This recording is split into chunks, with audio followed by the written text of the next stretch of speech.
Kayak DP rumah 0 rupiah dong ya Pak ya? 0% ya?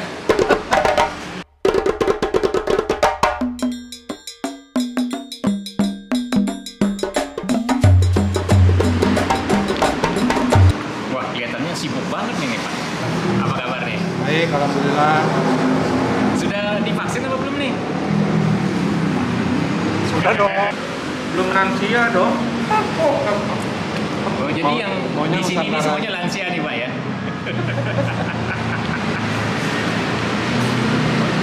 Wah, kelihatannya bapak-bapak ini lagi nyantai di sini nih. Ini satu grup teman atau bagaimana nih Pak? Tetangga atau apa gitu? Satu kompleks Pak. Satu satu kompleks, satu pertemanan juga. Satu hobi Pak. Hobinya apa Pak? Ngopi Pak. Oh, ngopi. Jadi hari ini mau ngopi nih ceritanya nih. Ya, kumpul-kumpul aja ngobrol kangen Pak. Pak, ngomong-ngomong nih, kan lagi rame nih di media. Ada komunitas, ada anggota partai ya yang mengajukan permohonan gitu kepada MK gitu supaya komposisi atau presentase dari presidential threshold dirubah. Iya, iya. Yang sekarang kan masih yang 20% gitu ya kan? Iya, iya. Mau dirubah menjadi 0% Pak. Iya, iya, iya. Kayak DP rumah 0 rupiah dong ya Pak ya? 0% ya?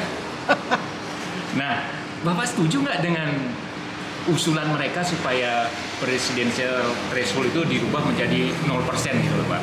Saya cuma mau pesan aja nih dengan untuk para capres 2024 nanti ya, ukur baju di badan dulu. Jangan merasa bisa, tapi harus bisa merasa mampu atau enggak. Karena presiden itu sebenarnya bukan pekerjaan Pak. Presiden itu pengabdian. Jadi menghilangkan presidential threshold itu sama seperti melepas filter Pak. Jadi tidak ada filter sama sekali. Tapi kalau mungkin wacananya dikurangi gitu ya, dari 20% dikurangin ke 15% gitu, masih oke lah, masih reasonable. Tapi kalau 0% saya nggak setuju Pak. Nanti semua orang maju Pak. Gitu. Kasihan negara juga harus berapa putaran bikin pilpres gitu. Seperti itu. Ya, Tapi kan kalau misalnya bisa 0% Pak ya, ini teman-teman Bapak ini kan bisa mencalonkan diri gitu loh Pak. Begitu juga orang-orang yang merasa dirinya mampu menjadi capres untuk memimpin negara ini, untuk kebaikan negara di masa depan kan bisa tersalurkan gitu loh Pak. Nggak harus 15%, apalagi 20% gitu loh Pak. Kan sahabat Bapak ini kan bisa jadi calon kan gitu Pak ya. Gimana Pak? ya nggak setuju Pak. Jadi kita mau masuk sekolah aja ada syaratnya. Masuk SD syaratnya usia 7 tahun. Itu maksudnya apa? Menghindari anak 5 tahun masuk SD. Karena kan kelas itu kan terbatas gitu. Jadi di mana-mana tuh pasti ada pembatasan. Nggak bisa dibuka lebar-lebar gitu, nggak bisa Pak. Jadi kalau tadi Bapak bilang apa merasa bisa gitu ya. Semua orang biasanya merasa bisa, tapi nggak banyak yang bisa merasa. Jadi sayang lah Pak. Jadi kita belum dewasa. Jadi seperti contoh di Amerika Pak ya, yang sudah begitu maju, tingkat pendidikannya sudah tinggi, intelektualitasnya sudah tinggi, cara berpikirnya sudah dewasa. Pernah suatu waktu, saya lupa tahun berapa gitu, itu di Amerika tuh ada calon presiden independen namanya Ross Perot. Saya lupa ya tahunnya. Nah, jadi dia bukan dari Republikan, dia bukan dari Demokrat. Apa yang terjadi? Bahkan di negara yang sudah begitu maju, Ross Perot kalah Pak, tidak dipilih. Karena nanti problemnya itu di parlemen Pak. Gitu. Jadi karena dia tidak mewakili Partai Republik atau Partai Demokrat, nanti di parlemennya dia juga tidak didukung oleh kebijakannya, bisa jadi nggak didukung oleh kedua partai besar itu. Nah, itu yang bisa terjadi juga di Indonesia Pak. Gitu. Jadi misalnya gitu ya, ada pemain, ada selebriti gitu ya, yang sangat populer gitu Pak ya. Kemudian dia merasa bisa gitu ya untuk maju gitu. Dia maju dan masyarakat kita kan masih agak masih emosional kadang-kadang kalau memilih itu berdasarkan rasa bukan berdasarkan rasio. Nah, kemudian si selebriti itu dipilih. Padahal sebenarnya dia tidak capable, dia tidak kompeten. Karena menjadi presiden itu jauh lebih sulit daripada membina rumah tangga, Pak. Gitu. Apalagi Indonesia ini negara hampir 280 juta, negaranya kaya raya, banyak diganggu oleh yang lain-lain, banyak kepentingan.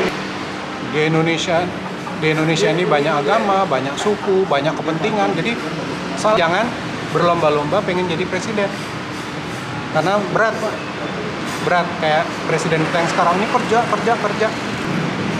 Seperti Presiden Jokowi, saya nggak yakin tuh beliau punya waktu untuk keluarga gitu ya, untuk libur bersama gitu. Beliau tuh yang dipikirkan tuh rakyat, negara.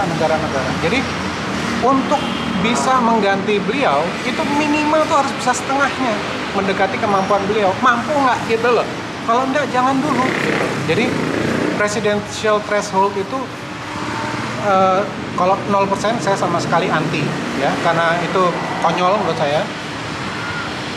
Kalau bisa dikurangi menjadi 15%, tapi 20% pun juga saya nggak keberatan kok gitu, supaya benar-benar tersaring nih hanya orang-orang yang memang punya kemampuan baik yang bisa layak untuk maju menjadi calon presiden. Nanti kan dibilang bahwa calon dari partai yang misalnya punya komposisi di parlemen misalnya 5% gitu kan mungkin punya calon bagus juga gitu loh Pak, kan nggak bisa masuk dalam kontestasi Pilpres 2024 nanti.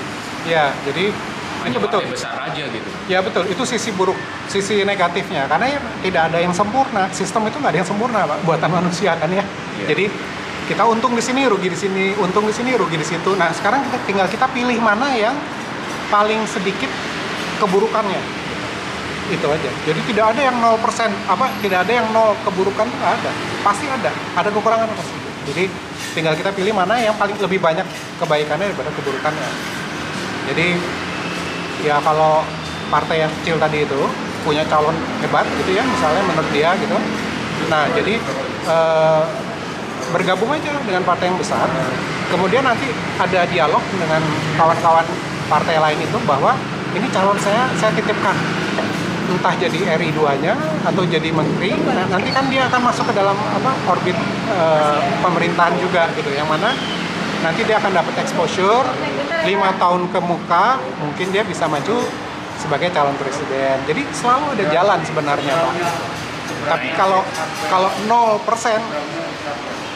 nggak bisa. Berarti kalau begitu teman-teman Bapak ini kalau tertarik nih mencalonkan diri jadi presiden 2024 harus ikut partai lain dong kalau gitu Pak ya, yang sesuai dengan presidensial threshold 20% atau 15% gitu ya. Ya nomor satu mereka harus paham bahwa jabatan presiden itu bukan pekerjaan tapi pengabdian. Itu dulu gitu. Sebenarnya kalau kita positive thinker ya, ketika kita bilang, kita dikasih tahu bahwa itu bukan pekerjaan tapi itu pengabdian, itu udah 50% menghilangkan nafsu ya. Kalau benar, tapi kalau orangnya benar gitu ya. Tapi kalau yang enggak, yang memang ambisius ya dia bablas aja, bodo amat gitulah kasarnya gitu ya. Tapi itu dosa besar Pak, 280 juta orang Pak masa depannya Pak. By the way nih Pak, kan ramai juga nih capres yang bermunculan ini Pak.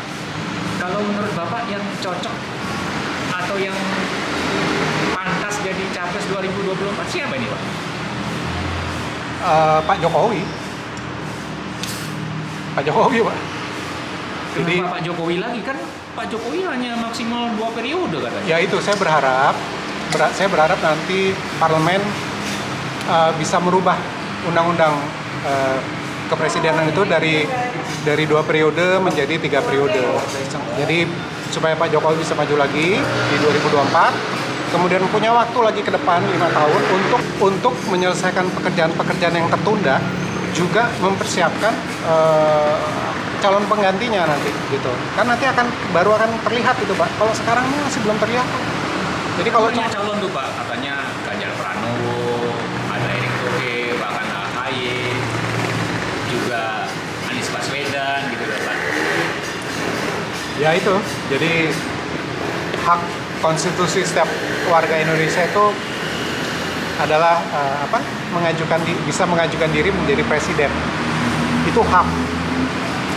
Tapi kalau kita bicara kewajiban, ya kewajibannya itu bisa nggak kita 24 jam untuk mikirin negara, mikirin orang lain, bisa nggak untuk bekerja waktunya itu seperti digadaikan untuk negara gitu ya, bisa apa nggak itu dulu gitu, dipikirkan dulu Pak gitu, karena ya itu jabatan presiden itu pengabdian bukan pekerjaan. Presiden yang paling sulit di dunia saya rasa presiden Indonesia Pak.